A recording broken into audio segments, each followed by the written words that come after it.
Greeting. It is a pleasure to see you alive, Master, provided my receptors are not off focus. How may I be of assistance?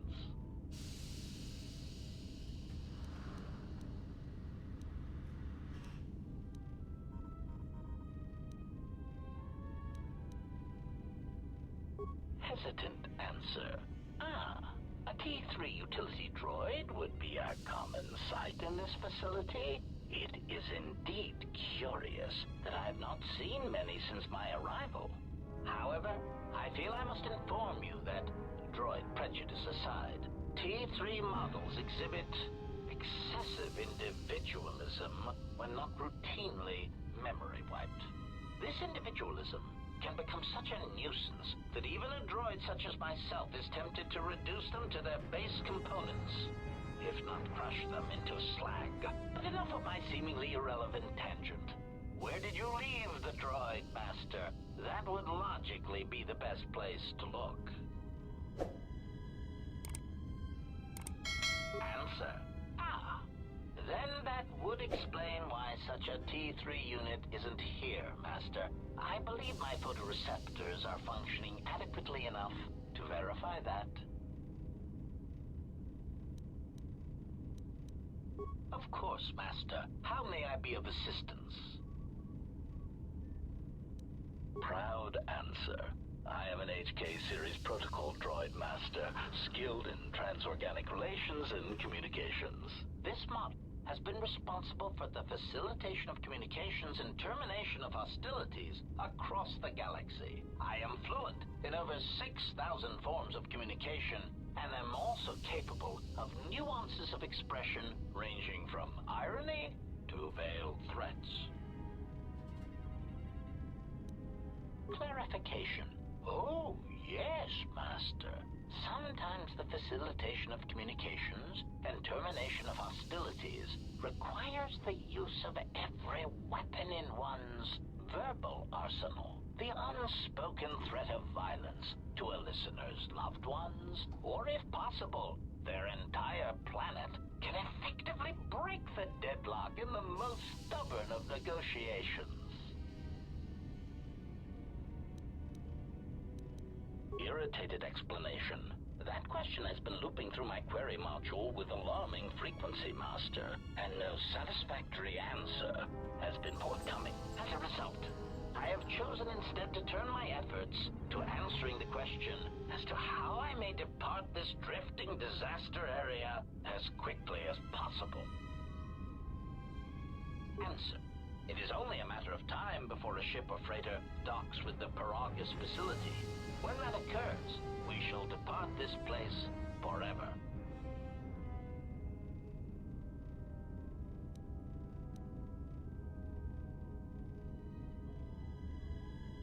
Condescending retraction. I believe you will do your best, Master. This facility would have to be nailed down with a droid-level precision to prevent your escape.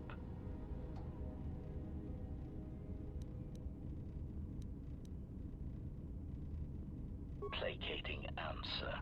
Oh, of course, Master. I shall endeavor not to forget such descriptors in the future. If I do, I assure you it is merely a result of memory damage I have suffered since our arrival. Of course, Master. How may I be of assistance?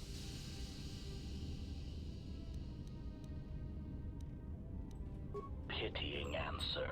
Oh, that is unfortunate, Master. The hangar is sealed behind a containment field. It would be impossible to open it.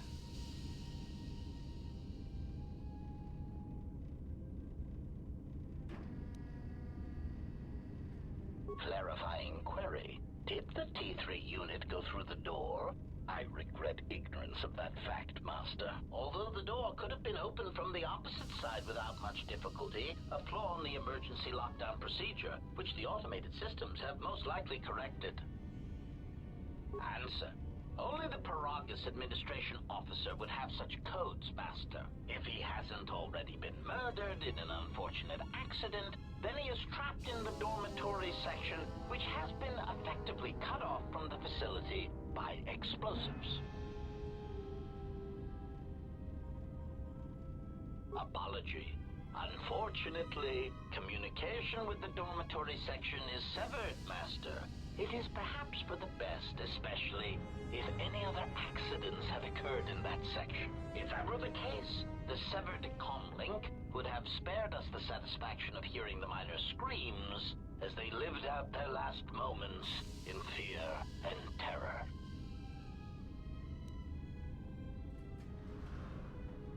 Rapid retraction. Why, yes, satisfaction in knowing their fate, Master. It would be unfortunate if they had been slaughtered, but there would be a calm, comforting certainty that there is nothing we can do to escape until a ship arrives. Theory.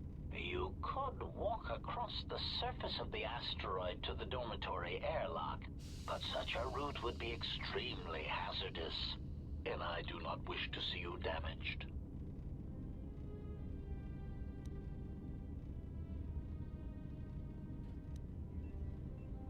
Warning, Master. Continued exploration of this facility may place you in unnecessary danger. I encourage you to return to the medical bay and wait for retrieval from a vessel that is no doubt on the way, even as we continue this pointless conversation.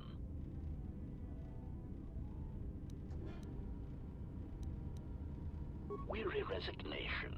Very well, Master, but there is very little that I can do. You see, the airlock is sealed by a code.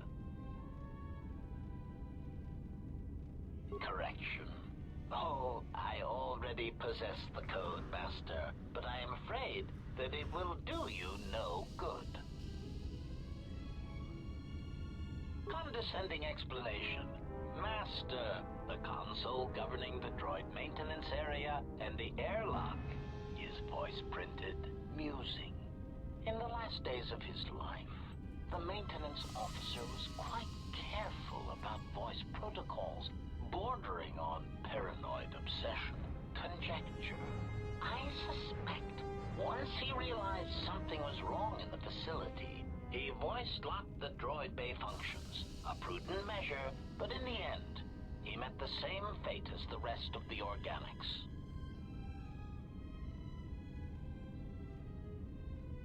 Explanation. Yes, Master. Many consoles have voice recognition sensors built into their systems so that only selected individuals can unlock them. Condescending explanation. Oh, yes, Master.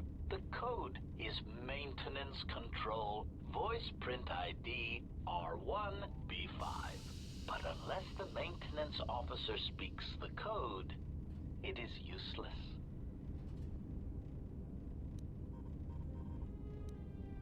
Answer. Master, you cannot. You are trapped here just as I am. There is nothing to do, except patiently wait for whatever the future has in store for us. Of course, Master. How may I be of assistance?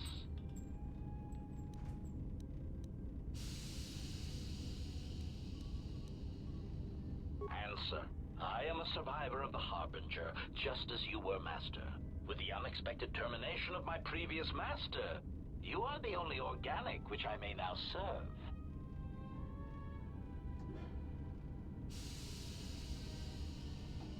Answer. The captain of the Harbinger, Master. I was in transit to Telos to facilitate communications and terminate hostilities. However, we did not arrive at our intended destination. Irritated answer. Oh, Master, it is such a long, dull story, and not terribly relevant to our current situation. Hesitant explanation. That has been the subject of considerable discussion since our arrival here, Master. Many have attempted to claim you and this unit as salvage. I was crudely interrogated concerning our brief history together on board the Harbinger, before its communications, weapons, and engines suffered the cascade failure that disabled the ship.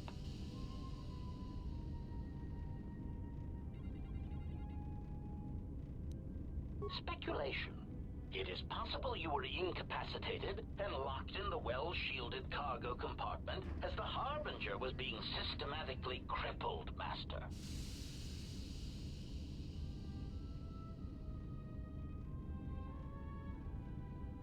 Clarification. Yes, Master. No doubt the flurry of destruction on board the Harbinger somehow drugged you into a stupor from which you could not awaken. Most curious. Placation. Merely a turn of phrase, Master. The implication that your state was due to the result of ingesting large quantities of Juma juice was unintentional. I meant to communicate only that you were somehow rendered unconscious before you were locked securely in the cargo hold.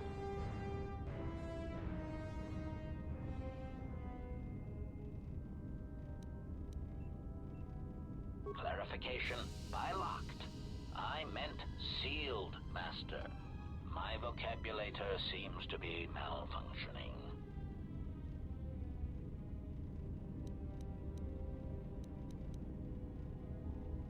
Recitation.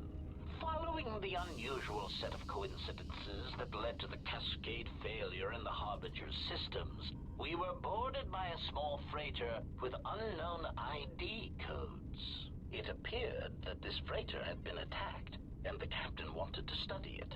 This freighter appeared to be still spaceworthy. Your cargo compartment was breached, and you were taken on board the freighter shortly before the Harbinger's systems began to go critical. I, too, managed to board the freighter before the Harbinger's destruction. We were most fortunate to have survived, Master.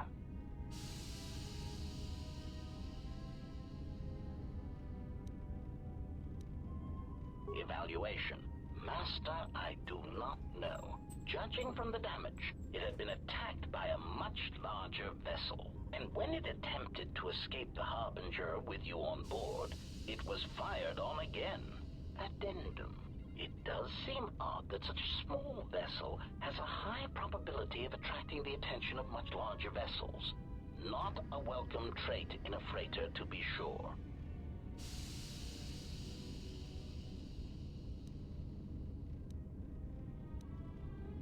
Explanation. I believe it was a smuggler's vessel by the name of the Ebon Hawk. Speculation. As to its purpose, I do not know. Perhaps it was always its intention to play dead, then kidnap you off the Harbinger and rob me of my bounty. Clarification. By bounty, I refer to your life, Master. It would pain me to see you damaged in any way. That is why the arrival of this Ebon Hawk caused me considerable distress.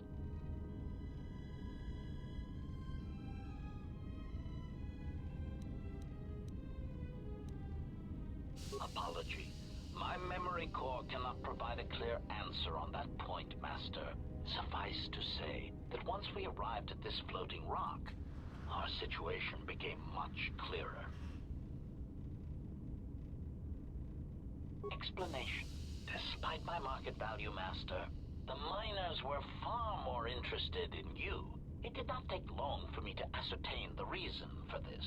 While an HK protocol droid is a valuable piece of property, Jedi are worth much more in certain exclusive markets across the galaxy. Painful admission. I must confess to feelings of inferiority at the speculated difference between my value and the price for your capture. I was forced to remind myself it was not due to a failing of my model or function, but because you were a Jedi.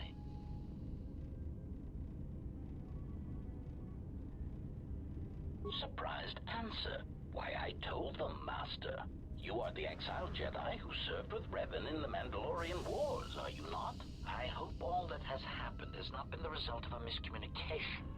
If so, then the problem lies with the core word databases, which are notoriously spotty.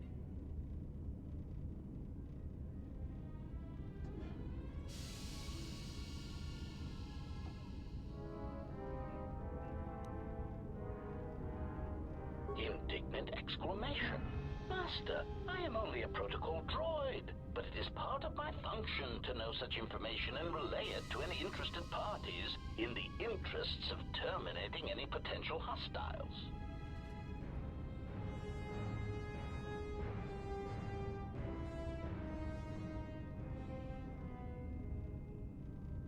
Quick clarification.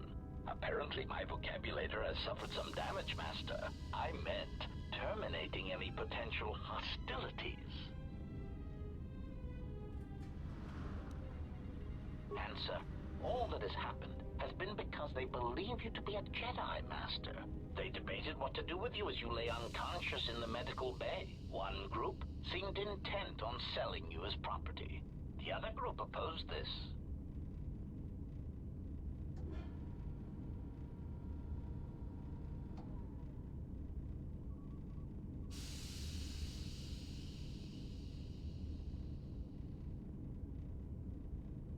Three standard hours after the division between the miners became apparent, accidents began to occur throughout the facility. A result of improper maintenance, I believe. These accidents coincided with the degradation of the mining droid behavioral cores. Crude models are prone to such failures, resulting in murderous rampages. The mortality rate of organics in the facility rose quickly. Many miners began to join you in the medical bay as a cascade of flawlessly timed detonations occurred in isolated gas pockets in the lower levels of the facility. The explosions herded the miners into emergency sections of the station, quickly and efficiently cutting them off from communications and facility control. But sadly enough, not the ventilation systems. You see, the explosions had damaged specific sections of this facility's ventilation systems, causing a slow, lethal buildup of toxic fumes in the dormitory level.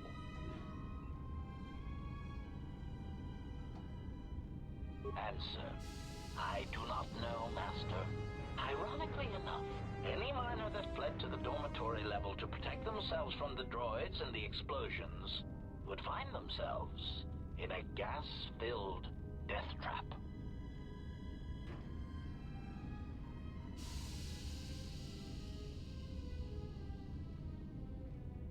Of course, Master. How may I be of assistance?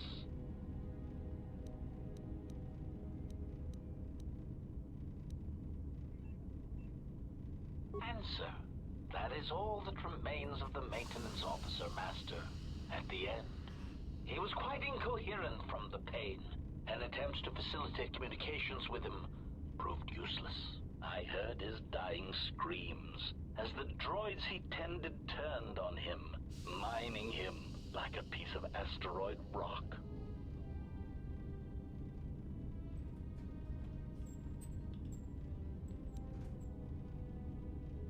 Recitation? Oh yes, Master. The record of his last moments were... 5 droids, burning through the outer door. They're forcing their way into the bay. Please, someone that... Oh no, they're through! Oh, my leg! They're burning through my leg! Oh, stop! Stop, please! Addendum. His remaining attempts at communication are variations in decibel, Master, ranging from frenzied screams to gibbering inarticulate attempts to beg for his life. Objection. Master, to commit such an act would be in violation of the ethics programming most droids are believed to possess. I am afraid there is nothing that can be done.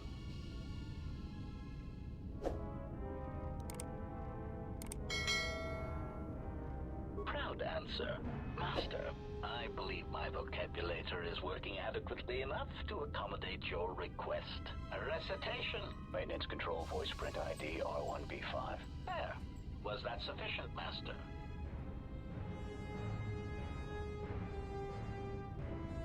Alarmed objection. Oh, Master, no. I might inadvertently speak such a command near a console and accidentally unlock something I shouldn't. I was merely speaking such to prove to you that I could. It is a trait I'm quite proud of. Confused query. I am sorry, Master. Were you speaking to yourself?